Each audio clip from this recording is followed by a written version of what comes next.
What's up, guys? It's your boy, Evil Platypus, and today is episode number 1 of my new Storytime with Platypus series. Yeah, I know Storytime series are real original, but I have a few interesting stories from my life that I think you guys will enjoy. That and I don't want to make Call of Duty topic videos every single time, so yeah, here we go. The first time I ever had an accident was actually, it was when my brother dropped me on my head as a baby, but that's not worthy of a 6-minute video. So instead, I'll talk about an event that took place in a time where I was too young to form memories properly. So the details are a bit hazy, just work with me. One time, my sister and I were outside playing Follow the Leader the morning after we had one of our usual bonfires the night before. Now, back then, our bonfire pit was located right in front of and kind of to the left of my dad's basketball court, almost in the middle of the yard where we would walk quite frequently, as opposed to where it is now on the side of the court.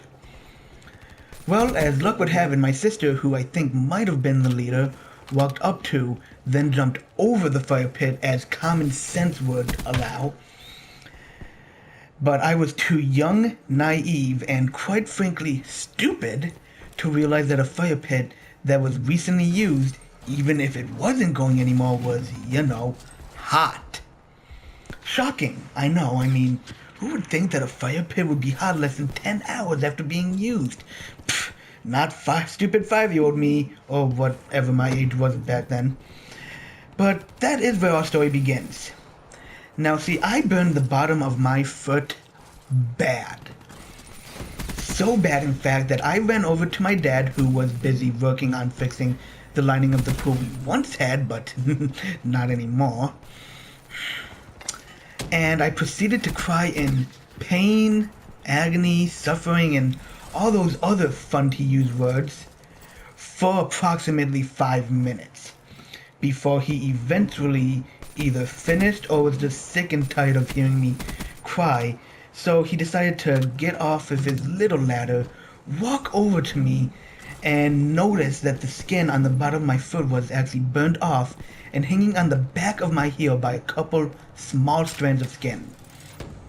He picked me up, sprinted to the car, drove well over the speed limit to a hospital that we never have used beforehand and have never gone back to since, where they proceeded to replace the skin on the bottom of my foot with, get this, fucking pigskin. Due to the fact that we shed all of our cells roughly once every 7 years, I'm no longer part pig. But there was a time in my life when I could have told my friends that I was part pig. If I had any friends back then, but that's a story for a different time. The next accident I had was the time I almost died. I'm sure most of us have had a couple of these at some point in our lives, even if you're too young to remember it, but this story takes place with that same pool from before. Now that I think about it, this story might actually be the reason we don't have a pool anymore. What the fuck, young me? I thought we were buds. Whatever. Skip to a couple years after the introduction of Pigskin Platypus and you'll notice that I'm still a complete and total idiot. We were outside swimming in the pool and my parents were outside relaxing with my brothers and sisters and a couple family friends. I was the only one swimming at the time, so when I got out of the pool to use the bathroom, they left the pool area to either sit in chairs or look at something or whatever. I don't know or care, honestly. I came outside several minutes later and instantly wanted to jump right back into the pool. Obviously, kids, when they get out of a pool to go do something, they're not going to just want to stop swimming. So I came back out, wanted to keep going. And I actually jumped back into the pool without floaties or even letting anyone know what I was doing. Like I said, I was an idiot. So all of a sudden, they all hear a splash, a lot of yelling, as I didn't know how to swim yet, and then there was a silence as I sunk under the water.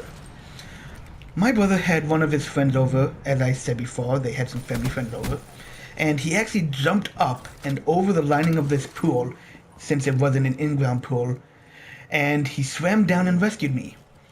My life almost ended because I was too fucking dumb to tell people I was jumping in a pool when I knew full well I couldn't swim. So, those are 2 times in my life I had some pretty stupid mistakes. If you guys liked these stories and want to hear more tales from my past, including my lonely childhood, the time I had some more than spooky encounters, and some pranks that young stupid me did, let me know in the comments below. That being said, thank you all so much for watching. If you liked it, subscribe. It helps me out a bunch. Like the video or dislike. It makes no difference to me. Leave a comment down below suggesting other series you want to see me start up, videos you want to see me do, or whatever. And I will, or even check real life challenge videos, and I will do it. And as always, I will see you next time. Peace!